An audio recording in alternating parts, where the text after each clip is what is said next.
¿Alguna vez has sentido que hay algo dentro de ti que no te deja en paz, que te llama, aunque no entiendas por qué? Hoy vivimos en un mundo lleno de ruido, de distracciones y caminos fáciles, pero hay quienes escuchan una voz distinta, una voz que no promete comodidad, pero sí propósito. Este no es solo un episodio más, es la historia de un hombre que decidió responder a ese llamado, un llamado que no solo transforma vidas, sino la de toda una comunidad, porque ser sacerdote no es solo un título, es cargar con el dolor de otros, escuchar lo que nadie más escucha y sostener a quienes están a punto de romperse. Pero hay algo más. En tiempos donde la fe compite con la inmediatez, hay líderes que no se esconden, se adaptan, que entienden que el mensaje no cambia, pero la forma de llevarlo sí. Hoy conocerás a un padre que no solo sirve desde el altar, también desde los medios de comunicación, llevando esperanza a donde muchos ya no miran. Esta es una historia de fe, de responsabilidad y de lo que realmente significa dedicar tu vida a los demás. Si alguna vez te has preguntado qué pasa cuando alguien escucha el llamado de Dios, este episodio con el Padre Leo es para ti. Bienvenidos a Multiplicando Voluntades, donde las historias no solo se cuentan, se viven y se transforman.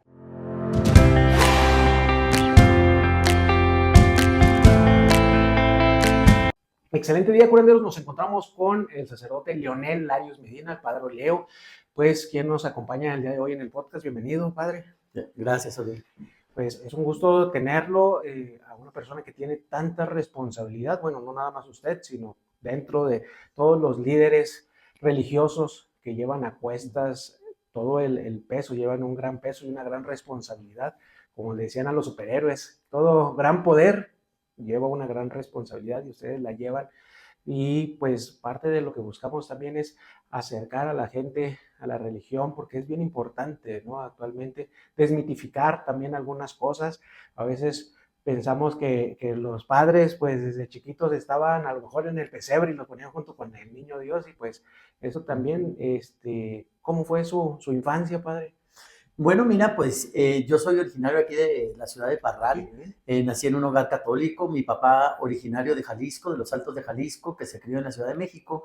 Por la cuestión minera vino aquí a Parral, pero vino por invitación de su hermano a conocer a la prima de su esposa, que dijo, esa me gusta para ti, y pues pegó, ¿verdad? Y en 6 meses se casaron. Y ya, bueno, mi mamá de aquí de Parral, aunque su papá era de Valleza y se crió en Valleza, pero bueno, aquí Parral están nuestras raíces. Salimos como familia 6 años en total, 2 a Loreto, Zacatecas, 4 a Los Mochis, yo siendo un niño, regreso siendo un adolescente. Y en la adolescencia, pues hasta los 15 años tengo mi encuentro con Jesús en un retiro de evangelización por el gusto de la guitarra, de la música y todo. Ahí me fui acercando a los grupos juveniles, y ya estando en los grupos juveniles, pues obviamente el Señor fue formando mi liderazgo en la coordinación primero del coro y luego después del grupo, de la asamblea. Y llega un momento en que obviamente pues el Señor te plantea el proyecto de vida. Yo tenía la posibilidad de irme a estudiar a Chihuahua con becas de Club de Leones, Club Rotario y todo. Y obviamente pues le di la oportunidad también al Señor porque sí sentía, en ese momento fue cuando ya me vino la inquietud. Cuando me preguntan por qué empezó usted a ser sacerdote o algo, bueno, ciertamente en ese momento, fíjate, aquí en la ciudad de Parral eran 2 sacerdotes para toda la ciudad. Para toda la ciudad. Y eran cerca de 96,000, 100,000 habitantes. Era nada más la parroquia de San José Guadalupe.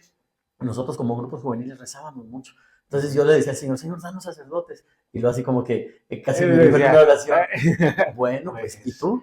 ¿Te animas? Ah, caray, como uno pide para los otros, ¿verdad? Sí, pero pues a veces sale desde la casa y uno está buscando oro en minas y resulta que está en el jardín de uno, ¿no? Exactamente. Y digo, se me fue muy, muy lejos. De niño, ¿qué le gustaba jugar de niño? ¿A qué jugaba el padre Leo de niño? Bueno, empecé de niño jugando béisbol en el Sertoma aquí con Chu Casas. Me gustaba mucho, sobre todo la posición de catcher. Y luego me decía, ¿y por qué catcher? Pues es que está en todo el juego, ¿verdad? Era malo para pichar, pero en cambio el catcher veía a todos los demás y organizaba el juego. Siempre me ha gustado mucho la organización, estar en cuestión de logística y todo eso. Entonces de niño jugué primero béisbol. Luego, aunque no tengo la estatura para basquetbolista, vivía muy cerca del gimnasio auditorio y empecé a jugar. Empezó a rebotar la bola. Sí, básquetbol. Y ese ya fue, digamos, es el deporte que más practiqué por la sencillez de tener un balón y buscar una cancha, y con otros 2 compañeros, con uno más, con eso se hacían los juegos, ¿verdad? No necesitabas formar todo un equipo grande, ni un gran campo o instalaciones, así que ese fue el que practiqué. Y en general me gusta mucho, me gusta ver el tenis, lo jugué ya de mayor un poco, me gusta el fútbol americano, lo jugaba de tochito chiquito también por temporadas, pero en general me gustan todos los deportes, pero más verlo, sobre todo fútbol americano y el béisbol ahora de alguna manera. ¿En la infancia es más importante el juego o la convivencia? Pues yo creo que si vemos el punto de vista primero físico de desarrollo, Ajá. biológico, tú sabes mucho más en ese sentido como médico, yo creo que gastaba mucha energía, mi cuerpo se regeneraba por todo eso, ¿verdad? De jugar, siempre he sido muy inquieto, pues gastaba mis energías en el deporte físicamente. Ya después yo entendí el tema de lo colaborativo, yo creo que es donde entra también la cuestión social y lo entendí más ya entrando al seminario, porque cuando jugábamos ahí, que éramos muchachos de diferentes edades, diferente formación, yo me acuerdo que el sacerdote iba y se sentaba a vernos jugar. Pero me decía, padre, ni le gusta el deporte. No, es que no iba a ver el juego. Iba a ver la convivencia. Iba a vernos a nosotros cómo reaccionábamos ante una injusticia, ante un foul, ante el éxito del otro o ante el fracaso. Por ejemplo, en el básquetbol, si tomas la decisión de tirar el balón y te equivocas, obviamente es un daño para el equipo, pero dicen, pues todos asumimos éxitos y derrotas como equipo. Eso ya lo fui aprendiendo más. Yo hasta la preparatoria, podemos decir que fui muy competitivo tanto en la escuela como en todo eso. Y en el seminario me enseñó más este aspecto social, este aspecto de proyecto común. Cuando un proyecto es de varios, tiene mejor sabor. Sí, exactamente, se disfruta más, exactamente, sabe distinta, hasta una nieve yendo con alguien que nos acompañe a la plática, a estar solo disfrutando a lo mejor el postre que nos gusta. Qué importante comenta ahí respecto a también la frustración. En un mundo donde se busca la inmediatez, todo rápido, yo creo que nuestros jóvenes los estamos formando intolerantes. ¿Cómo recomendaría que se manejara la frustración en los adolescentes, en los jóvenes? Mira, yo creo que en la pedagogía, que pedagogía es acompañar al niño en el camino, debemos de aprender a que desde chicos sepan sufrir. Porque esta mentalidad hedonista de solo placer Todo lo bueno, todo lo y no bello. sufrir, incluso yo lo platico con papás de niños cuando dicen, es que no quiero que mi hijo sufra lo que yo sufrí. Espérate, porque de ti no va a depender el sufrimiento que él le va a tocar, porque te lo puedo asegurar como profeta, va a sufrir de alguna u otra manera. A lo mejor le quitamos el de nosotros, pero va a tener su Su sufrimiento. sufrimiento. Entonces, mejor entrénalo para ese sufrimiento. Y ese entrenamiento va desde niño, desde que quiere una paleta. Pero no, o sea, es Espérate. noche y ya no come azúcar. Tú como adulto sabes que va a batallar para dormirse y después para levantarse. No comes paleta. Que llore. Digo, no le está pasando, no está enfermo, está queriendo dulce. Cosas así. Entonces, eso. Y lo mismo, ya en la primaria, en la educación, todo eso, irlos enseñando en esa capacidad de saber que si no se dan en ese momento, se podrá dar después, y si no se da, no era indispensable. Es que esa parte buscamos quizá evadir el dolor, evitar el sufrimiento sin darnos cuenta, pues que es un sensor que nos dice redirecciona, recalcula, algo está mal. Y qué bueno que diga, ahorita que dijo, le digo a los padres, los padres en la religión, ¿qué lugar ocupa lo que es el matrimonio? Mira, la iglesia siempre ha existido en el valor fundamental de la familia como núcleo social, como proyecto de Dios, iglesia doméstica, y son los principales colaboradores en la providencia divina. Si te fijas, podemos decir, Dios da la existencia, obviamente los papás colaboran con sus células, etcétera, pero los papás no eligen exactamente eso. Ahora, cuando se está con la cuestión de genética y todo eso, selección, pero se hace una selección de lo que se provoca, pero Sí. no de la acción. Tú no puedes elegir un espermatozoide y decir, en este óvulo, dentro de los 1000 que tiene, voy a elegir el 945, ¿no? O sea, como queda tan inmadura. En fin, las elecciones no son de los papás, pero sí colaboran en, obviamente, el nacimiento de un niño y también en la educación. La providencia cuida al niño, ¿sí? De cosas cuando tú dejas a los niños a la escuela, confías en la institución y que en la tarde pues vas a recoger otra vez al niño sano y salvo, con mayor conocimiento, etcétera, con experiencias. Pero obviamente, entonces los papás son los educadores, primero, incluso antes que la escuela, obviamente, porque son los que tienen esa responsabilidad que Dios se las ha dado. Dios les da un don y una misión en un hijo. El don, un regalo, ¿verdad? Un hijo no es un derecho, pero sí es una gran misión. Y yo creo que si nos ponemos a pensar, Y más allá de lo que cuesta un hijo, como ahora yo le digo a las parejas jóvenes, que todo lo evalúan en pesos. Sí, Yo creo lo que no quieren es medir solo en lo en lo económico. económico. Yo creo que al final de cuentas es una persona en la que tú trasciendes y en la que obviamente te va la mitad de la vida, tiempo, inquietud, angustia, etcétera, pero por algo lo haces y lo que lo mueve es el amor. Y es que es el proyecto que se entrega más tiempo, más dinero, más recurso y no va a ser para uno los hijos, ¿no? Ahí, ¿qué papel tuvieron tus padres en lo que fue las decisiones para decir? Sí. Mira, obviamente yo les agradezco siempre a mis padres que ya fallecieron, siempre les agradecí el ambiente estable que nos dieron, a pesar de las carencias económicas, a pesar de, ya de adulto te enteras de cosas que de niño Sí, nunca que te no, enteraste, ¿verdad? Porque no eran ni tus temas ni tus problemas, sobre todo con la familia extendida, ciertas situaciones, lo que sea. Pero yo les agradezco ese ambiente que nos dieron de, como de incubación, de maduración, y lo vemos en el fruto de cómo nos llevamos los hermanos. Ahí está, cómo nos llevamos, cómo nos queremos, cómo nos toleramos, cómo nos perdonamos, cómo somos compartidos y generosos entre nosotros. Nada de envidia, nada de, en fin, todo eso. Entonces, ese ambiente se los agradezco a mis padres. Pero yo recuerdo mucho, mira, te voy a platicar nada más dos anécdotas, una con mi mamá y una con mi papá. Con mi mamá yo tenía 15 años cuando andaba con la guitarra y entonces obviamente en la secundaria, ya tercero en secundaria, me llamó la atención una muchachita de primero, creo, de segundo. Entonces en el baile de los enamorados yo se la canté y me dijo que sí.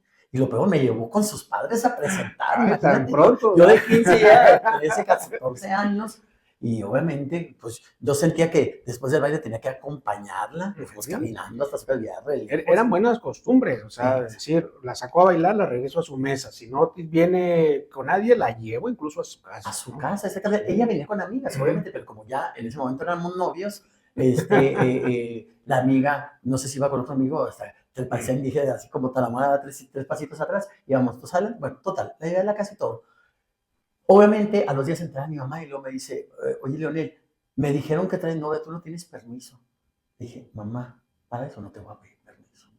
Y se quedó.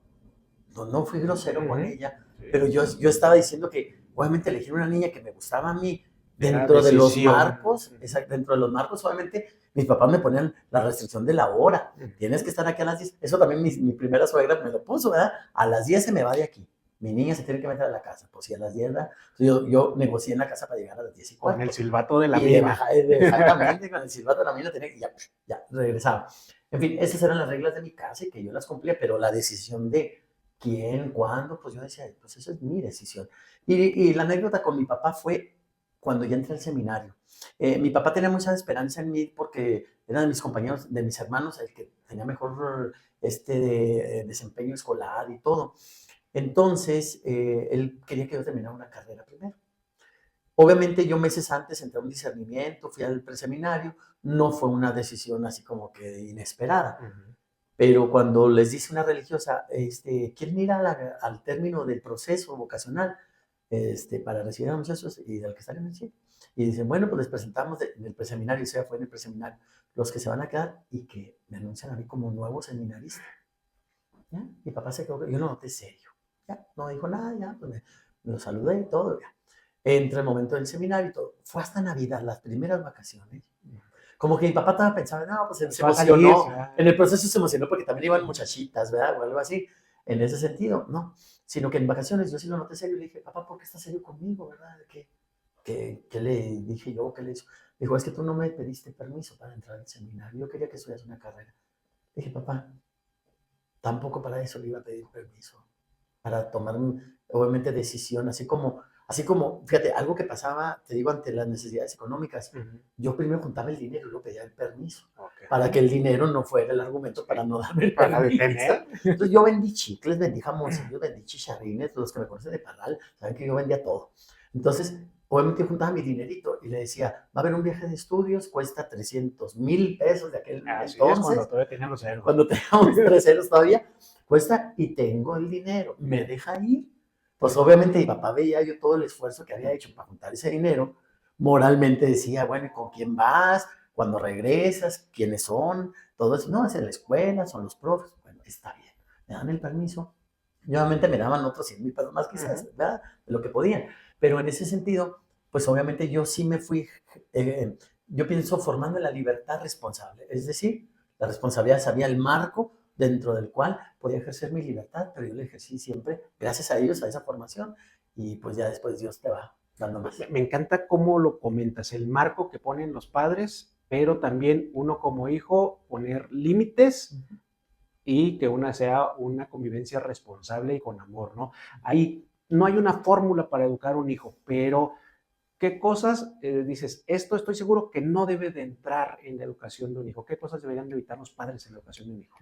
Mira, yo creo que el poner los límites y este marco que ayuda a formar la voluntad, yo creo que lo primero es generar, vamos, distancia y acercamiento. Me explico. Hace años se manejaba mucho que tienes que ser amigo de tus hijos. No, no, no, eres su papá, eres su Es mamá. otra figura. Es otra figura, es una verticalidad de existencia. Históricamente, en el tiempo, genéticamente, todo, o sea, eso ya está. Entonces, decir, yo soy tu papá y yo soy tu mamá. Jerarquía. Y nomás, exactamente, jerarquía.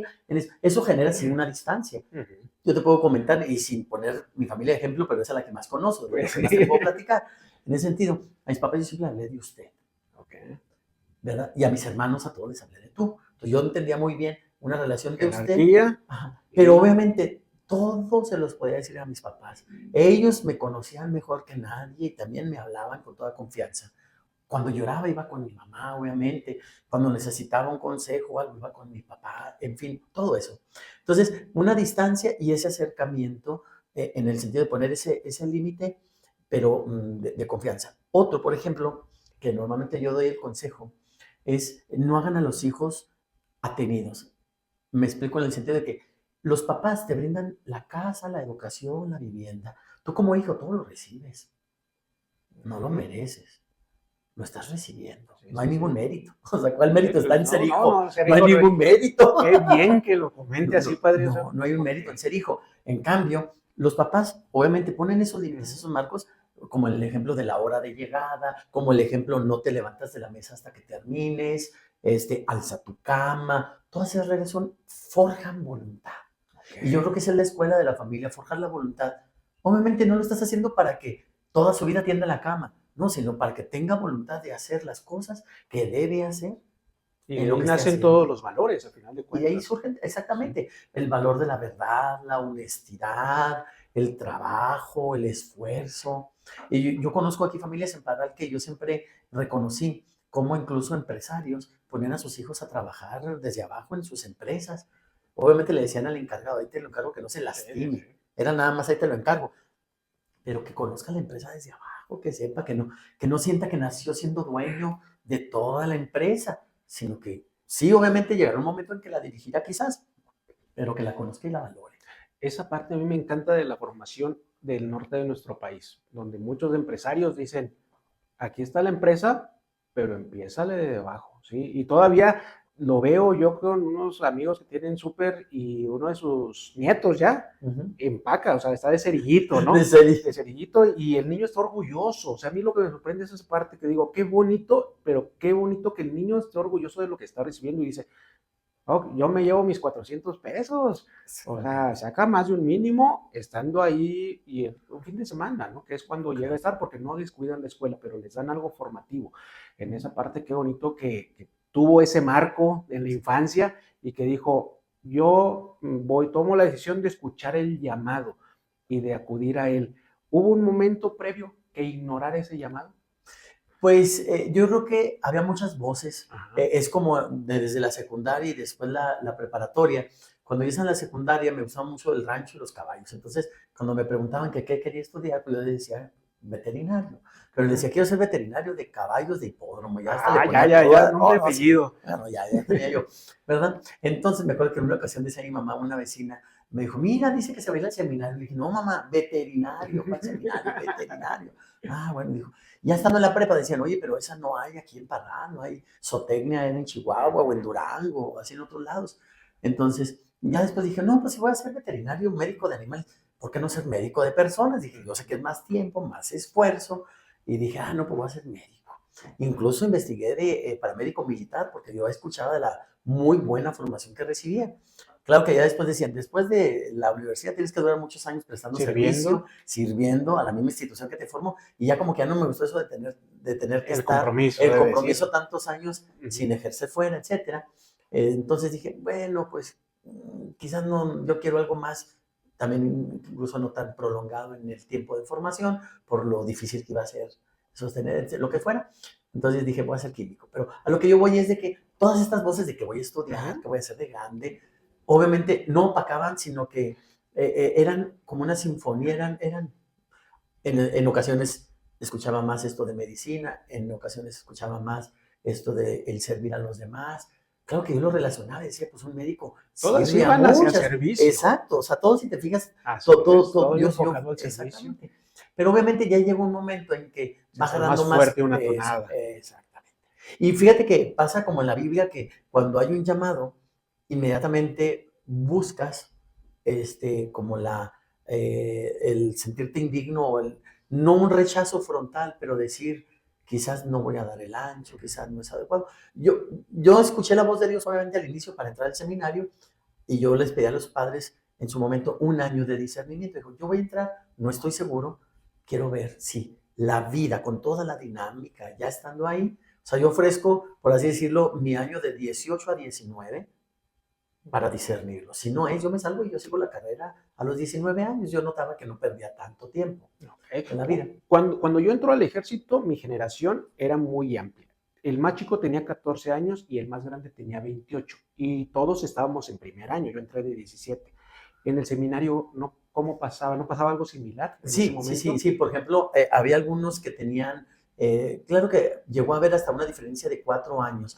Hay otras generaciones en que sí entra, por ejemplo, un ingeniero con un chavo de prepa, entonces, y que ya ejerció, entonces son hasta 7 años, que obviamente en juventud 7 años es un margen muy amplio, ¿no? Lo mismo, verías jugando al grande con el otro, pues obviamente eran de la generación. el otro le parecía más tío que hermano, ¿verdad? En ese sentido, pero bueno. Pero en mi generación realmente fue muy poca la diferencia, te digo, hasta 3 años, de hecho, de alguien. Y entonces, ese llamado, obviamente lo experimenté ahí y pedí ese año de discernimiento. Cuando ya toca la decisión, después de todo el seminario, todas las experiencias del seminario, de consagrarte, es decir, que el obispo te ordene diácono, donde públicamente prometes el celibato, no casarte, y donde prometes obviamente consagrarte a Dios y te consagran sacerdote.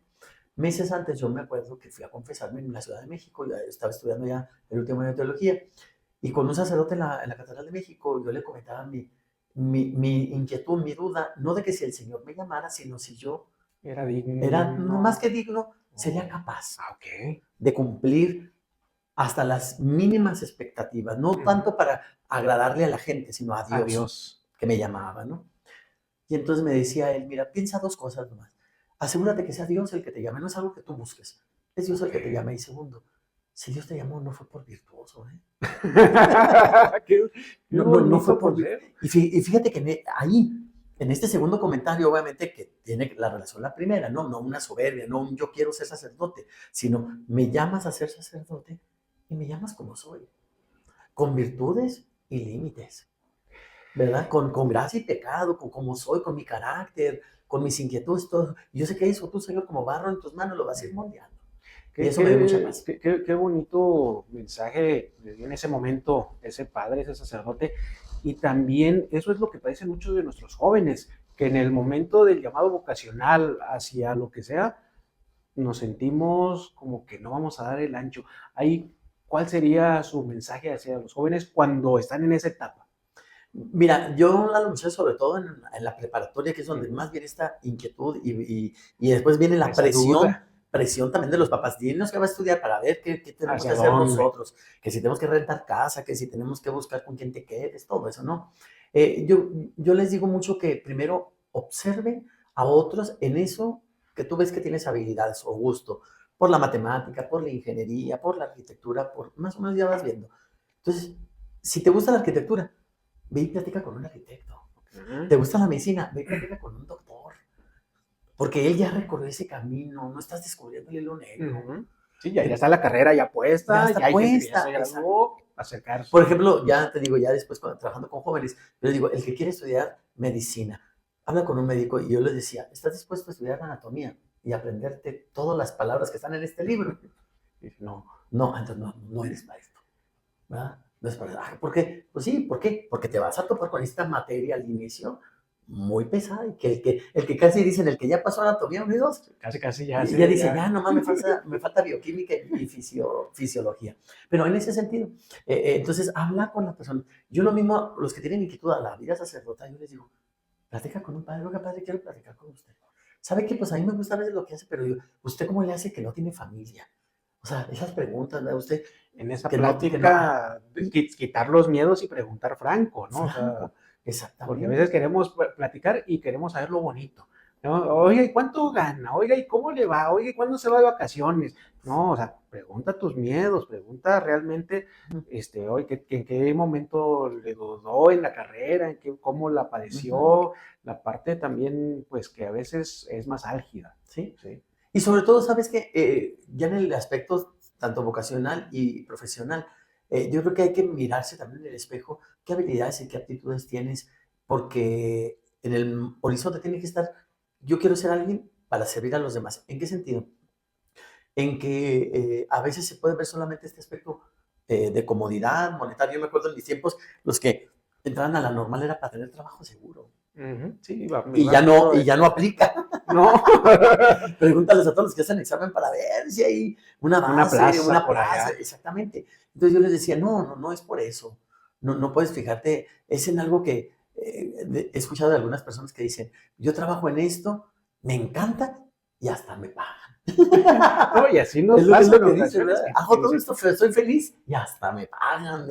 Yo a mi mamá le decía, no te tiene que gustar el trabajo, pero si te gusta, es una bendición. O sea, porque mi mamá estaba muy ocho de que te tiene que gustar tu trabajo. Le decía, mamá, no, o sea, hay mucha gente que no le gusta, pero tener trabajo es algo bueno. Ahora, si nos gusta, ya es un plus, ¿no?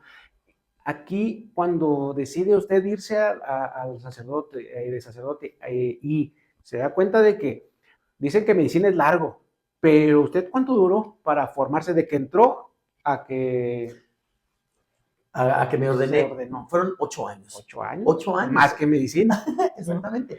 Pero obviamente porque, y créeme que yo le doy gracias a Dios, porque la formación del seminario no solamente es académica, y incluso Es una formación, una así formación como poquito integral, integral. humana, espiritual, pastoral. Y yo le agradezco mucho a todos los sacerdotes y maestros, también tuve maestros laicos, ¿verdad? Tuve un maestro de español y literatura bien exigente, pero al que le agradezco que me haya hecho el hábito de la lectura cuando no la tenía. O sea, imagínate en una persona un desarrollo de esto, el no querer leer, porque aprendes todo rápido en la clase, Cuando se a que te ocupa. hace hábito de lectura, No, pues, marca la vida, ¿no? En ese sentido. Y así, entonces, pues fue todo ese tiempo, después estudié una especialización de 3 años en medios de comunicación y obviamente tenemos esta formación continua, permanente, pero la intensa del seminario pues fueron esos 8 años. Fíjate, por ejemplo, está la etapa de la filosofía, que es árida de alguna manera, 3 años, en donde después de un primer año de propedéutico, de iniciación, de introducción, obviamente también vocacional y discernimiento, entras a este ámbito de la filosofía, la crítica, los pensadores, estudias ateos, estudias el pensamiento crítico, estudias textos de alemanes, aunque estén traducidos al español, son bien áridos y bien difíciles, hasta que ya llega la teología y, ay, bueno, ya es otro gusto, ¿verdad? En ese sentido, pero todo tiene su razón de ser. Pues obviamente descubro esa formación tan completa, tan integral. Y es que esa parte son herramientas necesarias. Durante ya su etapa de la práctica, ¿hay alguna herramienta que diga, híjoles, eso no tenía razón de ser? Bueno, mira, yo creo que cuando se te dan todas las herramientas, es como cuando compras un kit de muchas herramientas, no las usas todas, Así ¿verdad? es, sí, es una Realmente realidad. no las usas todas, pero cuando las llegas a necesitar, ahí la tienes. Yo creo que el sacerdote, por ejemplo, en esta parte que te decía de la filosofía, te ayuda mucho a entender la evolución en el hombre, en las formas de pensar, y te da herramientas para dialogar. Por ejemplo, nuestro obispo, don Mauricio, que es doctor en filosofía, insiste mucho en las razones. Tú en cada cosa que pidas da razón. O sea, todo tiene una razón.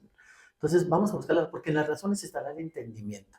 Ya si te vas a la lógica y a la crítica, Sí, ya dices, viene algo más ok, profundo. o sea, Entiende uno el porqué. el por qué, ¿verdad? Entonces es cuando dices, esta persona está actuando de una manera irracional, no tiene razón, cerrado. Entonces dices, a ver, entonces, ¿dónde está el diálogo, abrir tu postura? Puedo estar no de acuerdo, pero de todas maneras te respeto y podemos buscar, cuando buscamos la verdad, surge algo nuevo en ese diálogo, de una relación, el conocimiento. Entonces, todas estas herramientas te las da la filosofía, que en su momento te digo, pues dices, ¿para qué estoy estudiando todo esto?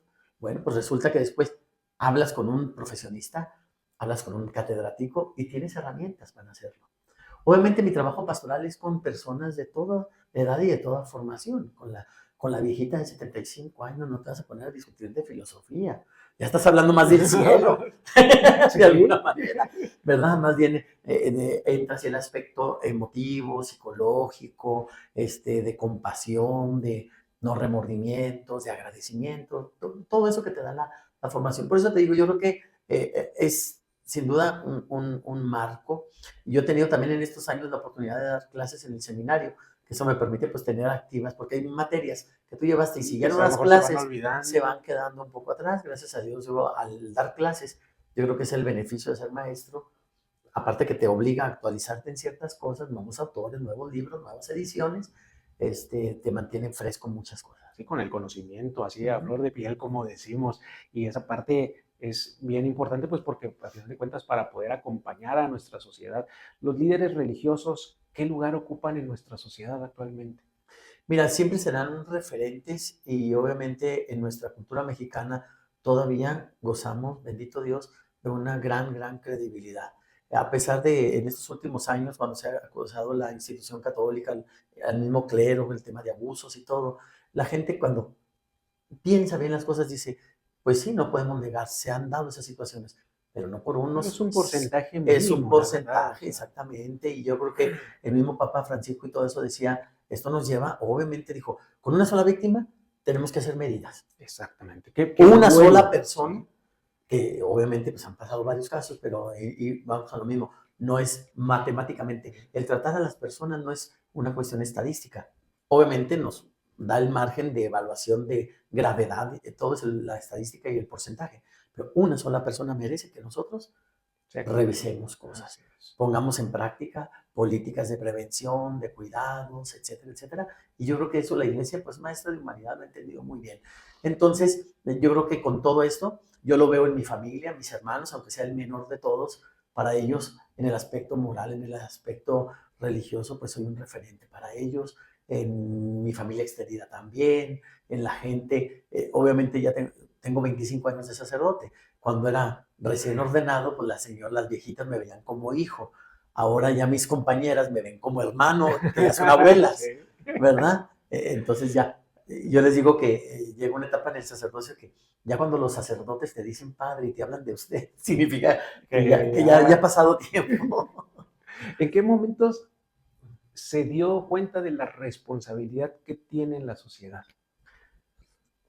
Mira, yo creo que en la misma formación te vas dando cuenta, pero lo ves un poco pues, tras bambalinas, en el sentido de que el seminario, quieras que no es un ambiente, no quise decirlo así, pero artificial, pero sí separado, es una incubadora del sacerdote. Ya la vida es donde te enfrentas en ese sentido, ¿no?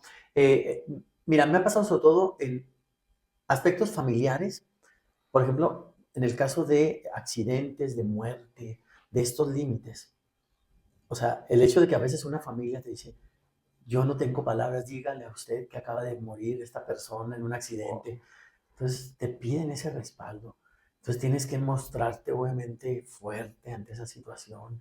Entonces obviamente así como pudiera ser un motivo de escándalo con una reacción negativa, eres motivo de una gran paz a toda una familia. Me ha pasado en Eucaristías, templos llenos, en un funeral. Con una buena homilía das paz a toda esa gente. Sí, sí, sí. Que Me ha si fuera, tocado escuchar, o sea, servicios así en donde uno va con las pilas bajas y a pesar de la situación difícil y uno sale reconfortado. exacto, sí. Sí. Entonces te digo, llamémosle así, en ese aspecto, en lo particular, en lo familiar, ante esta situación, en lo litúrgico, ante estas asambleas, y yo creo que también a través de los medios de comunicación, que tuve la oportunidad de estudiarlos, un texto que escribes, un programa de radio, un podcast como esto, que no sabes ni quién lo va a escuchar ni cuándo lo vaya a escuchar, pero sabe que te va a escuchar. Y eso ya siembras en ese corazón, en esa persona, semillas de verdad, una inquietud, y es esa responsabilidad. Yo sé cada vez más lo que hago, lo que digo y sobre todo cómo vivo, pues repercute para bien o para mal de la gente que me rodea. ¿No? Y es que lleva un estilo de vida en donde a final de cuentas es ejemplo también, ¿no? Y una vez leí que había dicho un sacerdote también de que cuando le preguntaron, ¿y por qué renunció a una familia? Y él contestaba, yo no renuncié, yo seleccioné tener muchas familias a mi cargo. Y dice, me hizo un mensaje bien poderoso. ¿Usted qué opina? Mira, yo creo que el aspecto de la opción Ajá. lleva renuncia. En el matrimonio, cuando un hombre elige una mujer, renuncia a otras mujeres. Debería ser así en la práctica. Renuncias porque eliges. Obviamente nuestra elección, y yo les digo a mis sobrinos sobre todo, el elegir una vida célibe para el servicio, obviamente son varios el sentido que da, es sentido escatológico, es decir, yo creo que en el cielo ya no es necesario el matrimonio, en el cielo, ¿verdad? Porque no hay ni en la necesidad de la unidad ni de la procreación en ese sentido. Entonces somos un signo escatológico. Otro, no es solamente práctico, pero de una gran libertad. O sea, si el Señor me necesita aquí, aquí estoy. Si me necesita allá, allá me voy. Entonces, todo eso, obviamente, en la iglesia griega, donde están el tema de sacerdotes casados, es bien difícil moverlos, porque pues, tienes que mover a toda una familia. Si tienen hijos chicos, la cuestión de las escuelas y todo ese tipo de cosas. Y no nomás las escuelas, también las esposas. No, las O sea, esposas, la exactamente. logística es muy La compleja. gran ventaja es que a mí el obispo obviamente me llama y me dice, Leonel, ¿sabes qué? Mañana te vas. Y mañana me voy. No tengo a nadie a quien tenerle que consultar o pedir. Obviamente, responsablemente le diré, bueno, señor, se da cuenta que si me voy mañana, pues entonces que alguien se haga cargo de esto, de todos mis... No, no, sí, mira, pues o sea, se arregla todo. Me ha tocado en algunos cambios, el obispo me ha preguntado cuánto tiempo requieres para dejar en orden todo lo que tengas ahorita, ¿no? 3 meses, 2 meses, 2 semanas, dependiendo de lo que sea. Y ya, o sea, en ese sentido te da una gran libertad para servir. Y obviamente en el servicio, pues también, pues un corazón muy amplio, ¿verdad? A veces les decimos en son de broma, ¿no? Cuando las señoras de la iglesia se ponen celosas de otras señoras, ¿verdad? Y, papá, no me casé para que me sean celosas, ¿verdad? Sí, sí, sí, o sea, Soy el quieren la atención. Sí, ¿no? exactamente, les dije, no, o sea, no me pidan exclusividades, mi corazón no puede ser exclusivo. Una vez me pasó con unas personas que fui a la Ciudad de México y me decían, ay, qué bueno que siempre vienes y te quedas en mi casa. No, pues, ¿qué crees? Ahora me voy a quedar. Oh, Ahora te vas a quedar con otros. Y le digo, sí, porque bendito Dios, me invitan en muchos lugares y además es eso, o sea, mi corazón es para muchos. y es que esa parte exclusividad. es bueno, ¿no? El cómo lo hacen, porque al final de cuentas es como los papás que dicen, no puedo tener un hijo predilecto, ¿no? Tengo que darle atención a todos, cada uno tiene diferentes necesidades. Ujú. Ahorita que comentaba, o sea, por ejemplo, ahí cuando lo llaman a dar un mensaje, a dar un acompañamiento, y dentro de esas herramientas que trae desde la formación, la tanatología, la filosofía, el acompañar a una persona, cuando llega a fallecer un ser querido, ¿cómo es que acompaña un padre en ese dolor que a veces rechaza incluso a Dios, ¿no? Porque hay gente que dice, Señor, eres malo porque te llevaste a mi ser querido.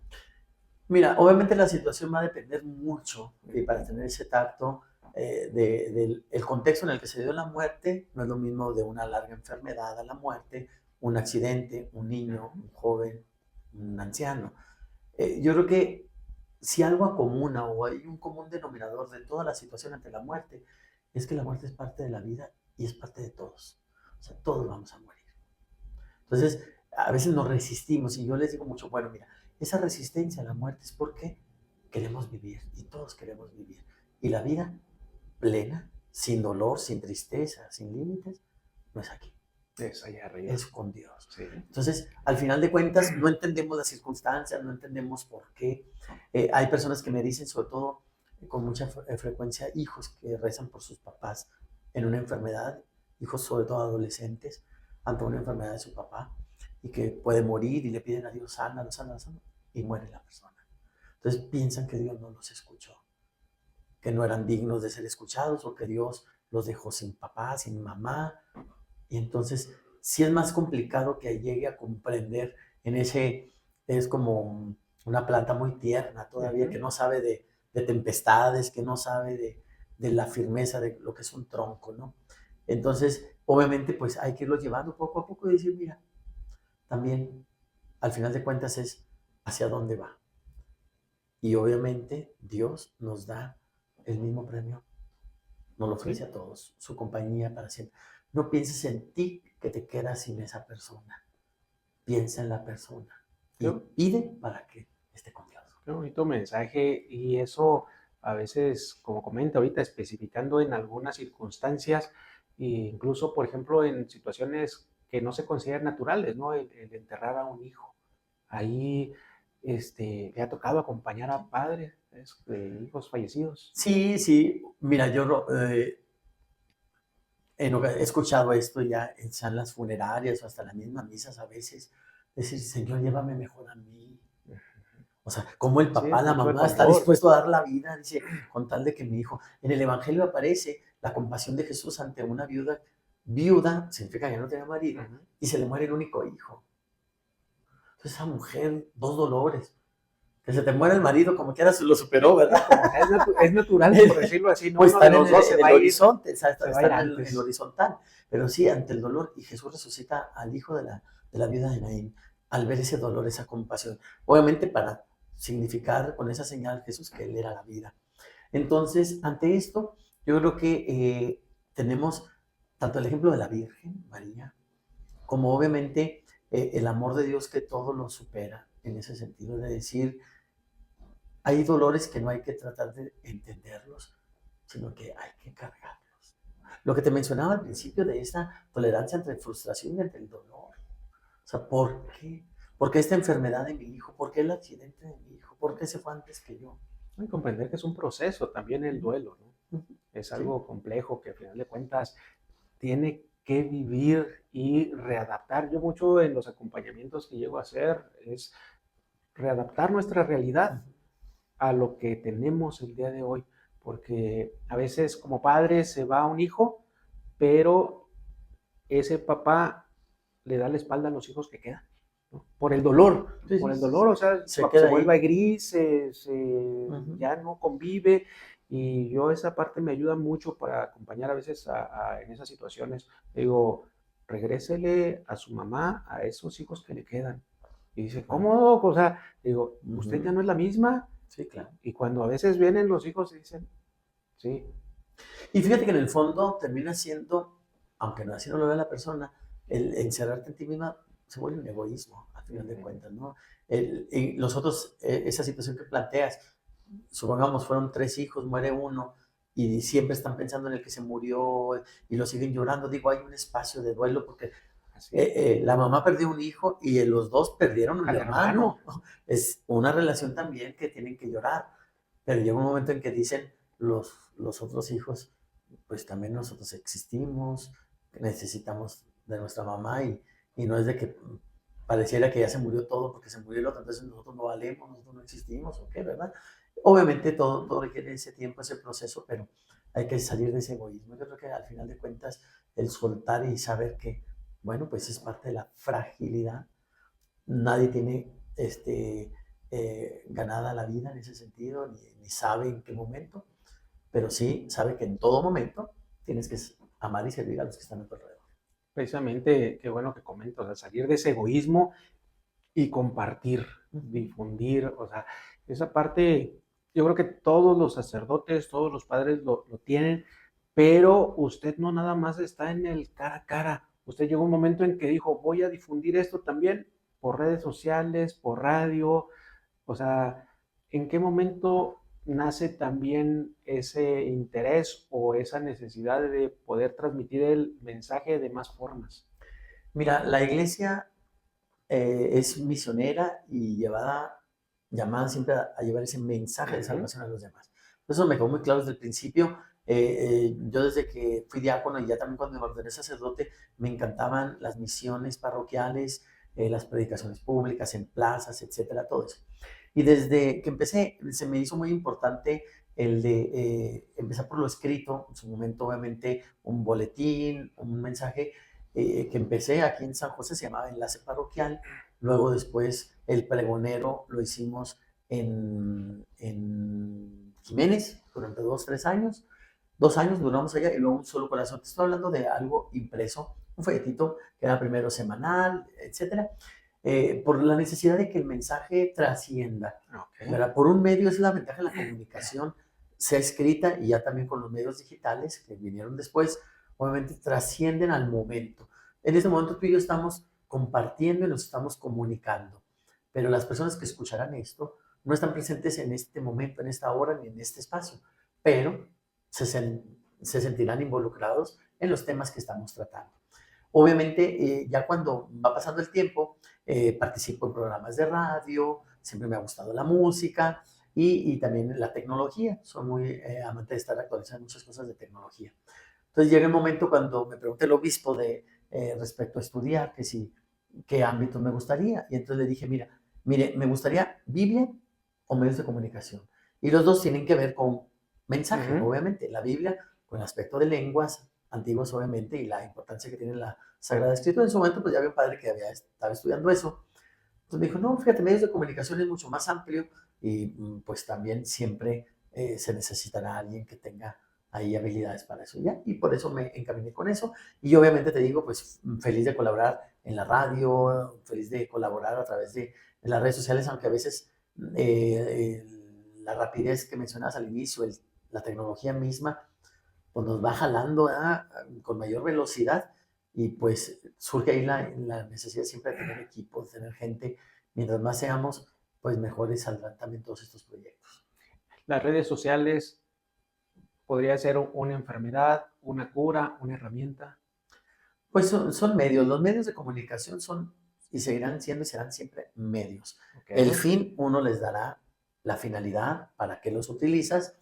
Ciertamente en la actualidad, sobre todo las redes sociales, conforman el carácter de las personas porque son muy invasivos. A diferencia de un libro, de un periódico, que era tú decides si lo lees, lo compras, incluso sí, tenías que comprarlo.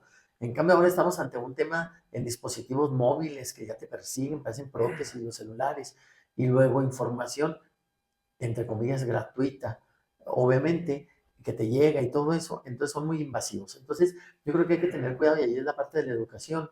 Dice la palabra de Dios que hay un tiempo para cada cosa. Entonces, yo creo que las redes sociales, si los acotamos en tiempo, les quitamos el veneno. Muy bien, excelente. O sea, acotarlos, sí, no sí, eliminarlos, no decir yo no me meto a eso, no, acotarlos. ¿no? Y aparte es parte de la evolución de la humanidad actualmente, ¿no? También que los jóvenes sean conscientes de que cuando el producto es gratuito, muchas veces uno resulta que es el producto. Y ahí, pues a veces no saben hacia dónde están vendiendo su atención, ¿no? Que están consumiendo. En cuanto al consumo de redes sociales, ¿qué le recomendarías a los jóvenes y a los padres? Bueno, mira, yo pienso que algo que para mí ha sido una herramienta y que yo creo que por algo continúa es YouTube en el sentido de selección de información y selección de incluso formación tutoriales. Filtrarlo, exactamente. Fíjate que incluso ahora con el tema inteligencia artificial, que lo estamos estudiando actualmente, yo digo que requieres una formación para el prompt. ¿Qué es el prompt? Pues es la entrada, ¿verdad? Sí. Es lo que tú quieres, las indicaciones. Entonces yo creo que les digo, ahí es donde está la formación, que no te lo da. O sea, si usas la inteligencia artificial como si fuera un buscador de páginas de un Google, no, o sea, no has entendido lo que es la inteligencia artificial. Entonces, en el prompt entra el interés, entra la búsqueda, entra todo eso. Obviamente está todavía en ¿cómo se llama? Que se tiene que trabajar un poquito más el tema de inteligencia artificial, que para allá vamos y hay que formarnos, conocerlas. Pero en cuanto a YouTube, se me hace una de las herramientas genéricos, adultos y jóvenes. Obviamente, siempre están los filtros para menores, por contenidos, lenguaje y todo eso que me parece bien. En ese sentido, es una herramienta. que yo recomiendo mucho. Y otra, fíjate que lamentablemente yo no sé, y esa sí es más de adultos, pero es el Twitter, lo que es ahora X. El ex. El X. Sí. La verdad, ¿por qué? Porque se me hacen más serias las opiniones. Sí, Como más están filtradas, por decirlo muy así. filtradas, están en cuanto, aunque ahora ya se amplió la cantidad de caracteres, antes eran 140, de todas maneras. La verdad, yo cuando entro a Twitter, a X y veo y sigo a líderes de opinión, sigo a personas o otras personas me siguen, son comentarios que valen la pena. Vale la pena leerlos. Sí, vale la pena conocerlos. En cambio, en todos estos otros, Instagram, fotos, la TikTok incluso se me hace, la verdad, Muy son banales. muy consumistas en cuanto a venta de publicidad, muy demandantes, muy absorbentes, y que promueven más el morbo y el chisme, realmente. La inteligencia artificial, ¿cómo le serviría a la iglesia? Mira, yo creo que la inteligencia artificial en optimización de procesos, Ok. optimización de procesos, no en sustitución. No sustitución. Exactamente, Excelente. optimización de procesos. Por ejemplo, el Papa acaba de decirles hace unos meses a los sacerdotes que las homilías no las hagan en inteligencia artificial. Digo, ya los caché. Exactamente, a los italianos los cachó en el ChatGPT seguramente, todo. Entonces dijo, no, o sea, recen, oren, y a veces no sustituye. Pero yo creo que la inteligencia artificial sí te hace, sobre todo ante la inmensidad de información, te ayuda, obviamente, a dar tips de algunos contenidos. Mira, es un poquito, y por eso hablo de la optimización en cuanto a tiempos. Yo ya hace algunos años, cuando estaba incluso en la parte académica de medios de comunicación, Wikipedia se volvió una base, una enciclopedia mundial de colaboración, pero obviamente no era para citar la voz, pero yo me iba a las citas, referencias que venían de ahí. Y entonces, este autor también trata este tema, esta persona, y ya lo buscaba yo por otro lado. Qué bien. Y entonces, o sea, ese mecanismo gratuito, inmediato, era un trampolín para ir a la cosa mucho más seria. Entonces yo pienso que la inteligencia artificial nos debe de ayudar a optimizar tiempos, pues, te voy a poner otro ejemplo también que lo he visto cuando está la gran inquietud de cómo voy a decorar un cuarto, ya no sé qué voy a poner y todo eso. Y le ponen, a ver, imagínate, o sea, te da tips. Hasta fotos, hasta me da fotos. Entonces, oye, de veras, nunca se me ha ocurrido esto. Bueno, muy bien. Pero entonces ya de ahí tú tomas las decisiones de decir, bueno, esto no lo voy a comprar donde me están ofreciendo. Voy a ir con el carpintero para darle trabajo a la gente de mi pueblo. Entonces ya estás metiendo tus elementos. No me voy a tragar todo lo que me dan, sino me dan consejos, me dan orientaciones. Yo decido qué poner, qué quitar, qué agregar y así.